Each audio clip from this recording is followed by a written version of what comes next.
નમસ્કાર મિત્રો, સ્વાગત છે આજના એક તાજા સમાચારની અંદર. તો આજે આપણે વાત કરીશું ગુજરાતમાં ક્યાં વિસ્તારમાં વધારે અલર્ટ આપવામાં આવ્યું છે અને ક્યાં વિસ્તારમાં કેટલો વરસાદ આવશે મિત્રો. તો મિત્રો ચાલો તો જાણીએ. તો જન્માષ્ટમીમાં આવશે મોટો તોફાન. 17 ઓગસ્ટ અને રવિવારે રાજ્યના ઘણી જગ્યાએ અતિભારે વરસાદની આગાહી કરવામાં આવી છે. 17મીએ પંચમહાલ, દાહોદ, વડોદરા, છોટાઉદેપુર, નર્મદા, ભરૂચ, તાપી, ડાંગ, નવસારી, દાદરા નગર હવેલી અને વરસાદ પડવાની શક્યતા છે. અને આ ઉપરાંત બનાસકાંઠા, પાટણ, મહેસાણા, સાબરકાંઠા, ગાંધીનગર, અરવલ્લી, અમદાવાદ અને પંચમહાલ, દાહોદ, મહીસાગર, વડોદરા, છોટાઉદેપુર, નર્મદા અને ડાંગ, તાપી, નવસારી, વલસાડ અને ભાવનગર, દ્વારકા, ગીર સોમનાથ, બોટાદ અને કચ્છ, દીવ છૂટાછવાયો વરસાદ પડવાની શક્યતા છે. અને 18 તારીખ સુધી 18 ઓગસ્ટમાં સોમવારે આણંદમાં, પંચમહાલ, દાહોદ, મહીસાગર, વડોદરા, છોટાઉદેપુર જેવા વિસ્તારમાં પણ ધોધમાર વરસાદ આવવાની શક્યતા છે. અને મિત્રો જ્યારે 19 ઓગસ્ટે યલો એલર્ટ જાહેર કરવામાં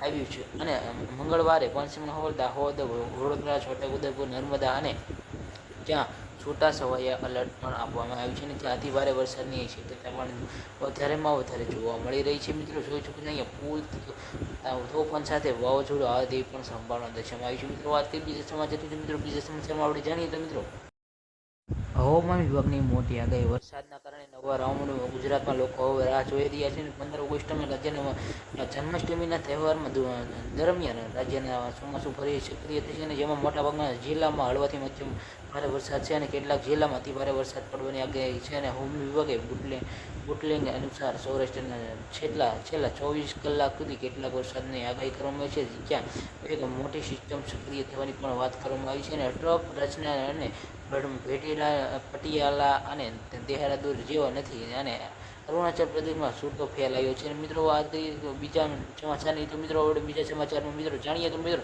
મોટી સાયક્લોનિક સિસ્ટમ કેટલાક વિસ્તારમાં અપર સાયક્લોનિક સર્ક્યુલેશનના કારણે પવન પણ ફૂંકાઈ રહ્યો છે. અને આને 16 ઓગસ્ટ સુધી અને 23 ઓગસ્ટ સુધી ઉત્તર ગુજરાતમાં, મધ્ય ગુજરાતમાં જેવા વિસ્તારમાં પણ ધોધમાર વરસાદ આવે તેવી પણ સંભાવના દર્શાવવામાં આવી છે. અને ત્યાં બંગાળની ખાડી પણ એક સક્રિય થવા જઈ રહી છે અને વરસાદી સિસ્ટમ સૌરાષ્ટ્રમાં, મધ્ય અને દક્ષિણ ગુજરાતમાં અતિ ભારે વરસાદની સંભાવના દર્શાવવામાં આવી છે. મિત્રો વાત કરીએ બીજા સમાચારની. તો મિત્રો બંગાળની ખાડીમાં મોટું તોફાન.